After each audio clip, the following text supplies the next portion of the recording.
Stellaluna by Janelle Cannon. In a warm and sultry forest, far, far away, there once lived a mother fruit bat and her new baby. Oh, how Mother Bat loved her soft, tiny baby. "I'll name you Stellaluna," she crooned. Each night, Mother Bat would carry Stellaluna clutched to her breast as she flew out to search for food. One night, as Mother Bat followed the heavy scent of ripe fruit, an owl spied her. On silent wings, the powerful bird swooped down upon the bats. Dodging and shrieking, Mother Bat tried to escape, but the owl struck her again and again, knocking Stellaluna into the air. Her baby wings were limp and useless as wet paper. Down she went, faster and faster, into the forest below. The dark, leafy tangle of branches caught Stellaluna as she fell. One twig was small enough for Stellaluna's tiny feet. Wrapping her wings about her, she clutched the thin branch, trembling with cold and fear. "Mother," Stellaluna squeaked, "where are you?" By daybreak, the baby bat could hold on no longer. Down, down again she dropped. Flump! Stellaluna landed head first in a soft, downy nest, startling three baby birds who lived there. Stellaluna quickly clambered from the nest and hung out of sight below it. She listened to the babble of the three birds. "What was that?" cried Flap. "I don't know, but it's hanging by its feet," chirped Flitter. "Shh! Here comes Mama," hissed Pip. Many, many times that day, Mama Bird flew away, always returning with food for her babies. Stellaluna was terribly hungry, but not for the crawly things Mama Bird brought. Finally, though, the little bat could bear it no longer. She climbed into the nest, closed her eyes, and opened her mouth. Plop! In dropped a big green grasshopper. Stellaluna learned to be like the birds. She stayed awake all day and slept at night. She ate bugs, even though they tasted awful. Her bat ways were quickly disappearing, except for one thing. Stellaluna still liked to sleep hanging by her feet. Once, when Mama was away, the curious baby birds decided to try it too. When Mama Bird came home, she saw 8 tiny feet gripping the edge of the nest. "Eeh!" she cried. "Get back up here this instant! You're going to fall and break your necks!" The birds clambered back up into the nest, but Mama Bird stopped Stellaluna. "You are teaching my children to do bad things. I will not let you back into this nest unless you promise to obey all the rules of this house." Stellaluna promised. She ate bugs without making faces. She slept in the nest at night, and she didn't hang by her feet. Stellaluna behaved as a good bird should. All the babies grew quickly. Soon the nest became crowded. Mama Bird told them it was time to learn to fly. One by one, Pip, Flitter, Flap, and Stellaluna jumped from the nest. Their wings worked. "I'm just like them," thought Stellaluna. "I can fly too." Pip, Flitter, and Flap landed gracefully on a branch. Stellaluna tried to do the same. How embarrassing. "I will fly all day," Stellaluna told herself. "Then no one will see how clumsy I am." The next day, Pip, Flitter, Flap, and Stellaluna went flying far from home. They flew for hours, exercising their new wings. "The sun is setting," warned Flitter. "We better go home or we're going to get lost in the dark," said Flap. But Stellaluna had flown far ahead and was nowhere to be seen. The three anxious birds went home without her. All alone, Stellaluna flew and flew until her wings ached and she dropped into a tree.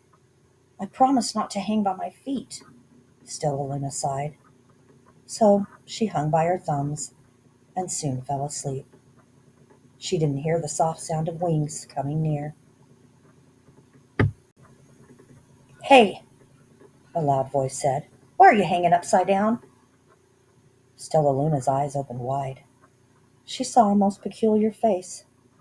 "I'm not upside down. You are," Stellaluna said. "Ah, but you're a bat. Bats hang by their feet. You're hanging by your thumbs. So that makes you upside down," the creature said. "I'm a bat. I'm hanging by my feet. That makes me right side up." Stellaluna was confused. "Mama Bird told me I was upside down. She said I was wrong. Wrong for a bird, maybe, but you're a bat." More bats gathered around to see the strange young bat who behaved like a bird. Stellaluna told them her story. "You ate bugs?" stuttered one. "You slept at night?"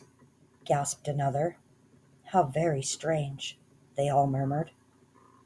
Wait, let me look at this child." A bat pushed through the crowd. "An owl attacked you?" she asked. Sniffing Stellaluna's fur, she whispered, "You are Stellaluna. You are my baby." "You escaped the owl?" cried Stellaluna. "You survived?" "Yes," said Mother Bat as she wrapped her wings around Stellaluna. "Come with me, and I'll show you where to find the most delicious fruit. You'll never have to eat another bug as long as you live." "But it's night time," Stellaluna squeaked. "We can't fly in the dark or we'll crash into trees." "We're bats," said Mother Bat. "We can see in the darkness. Come with us." Stellaluna was afraid, but she let go of the tree and dropped into the deep blue sky. Stellaluna could see. She felt as though rays of light shone from her eyes. She was able to see everything in her path. Soon the bats found a mango tree, and Stellaluna ate as much of the fruit as she could. "I'll never eat another bug as long as I live," cheered Stellaluna as she stuffed herself full. "I must tell Pip, Flitter, and Flap." The next day, Stellaluna went to visit the birds. "Come with me and meet my bat family," said Stellaluna. "Okay, let's go," agreed Pip. "They hang by their feet, and they fly at night, and they eat the best food in the world," Stellaluna explained to the birds on the way. As the birds flew among the bats, Flap said, "I feel upside down here." So the birds hung by their feet. "Wait until dark," Stellaluna said excitedly. "We will fly at night." When night came, Stellaluna flew away. Pip, Flitter, Flap, and Flap leapt from the tree to follow her. "I can't see a thing," yelled Pip. "Neither can I," howled Flitter. "Eh!" shrieked Flap. "They're going to crash," gasped Stellaluna. "I must rescue them." Stellaluna swooped about, grabbing her friends in the air. She lifted them to a tree, and the birds grasped a branch. Stellaluna hung from the limb above them. "We're safe," said Stellaluna. Then she sighed.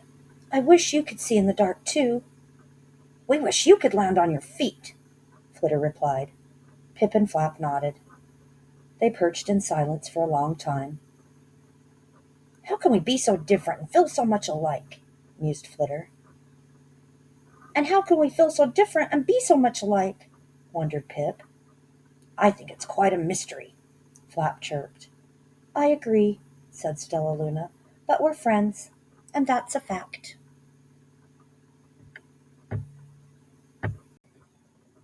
Bat notes. Of the nearly 4,000 species of mammals on Earth, almost 1/4 are bats, the only mammals capable of powered flight. The scientific name for bats is Chiroptera, handwing, because the skeleton that supports the wing is composed of the animal's elongated finger bones. The majority of bats are classified as Microchiroptera, small handwing. Nearly 800 varieties fill special niches in every climate around the world, except the polar zones. The lifestyles and food preferences of Microchiroptera vary widely. Many eat insects, while others catch fish, amphibians, and reptiles. Finally, there is the famous vampire, of which there are only 3 species, ranging from Mexico to Argentina. The vampire's victims are mostly domestic cattle and native mammals and birds. The other 170 or so species of bats are the fruit bats, otherwise known as Megachiroptera, or large handwing. As their name implies, these are the largest bats, some types boasting wingspans of 6 feet. Fruit bats generally have muzzles, large eyes, pointy ears, and furry bodies, which is why they are often called flying foxes. Unlike the Microchiroptera, who travel by echolocation, fruit bats depend on their keen vision and sense of smell to navigate. They live in tropical and subtropical climates that provide year-round supplies of their favorite fruit, flowers, and nectar. Some fruit bats, as they forage for nectar, are responsible for pollination of many types of night-blooming trees and plants. Others eat whole fruits, seeds and all, and distribute the seeds over the forest floor in their droppings. Regeneration of tropical forests depends greatly on bats.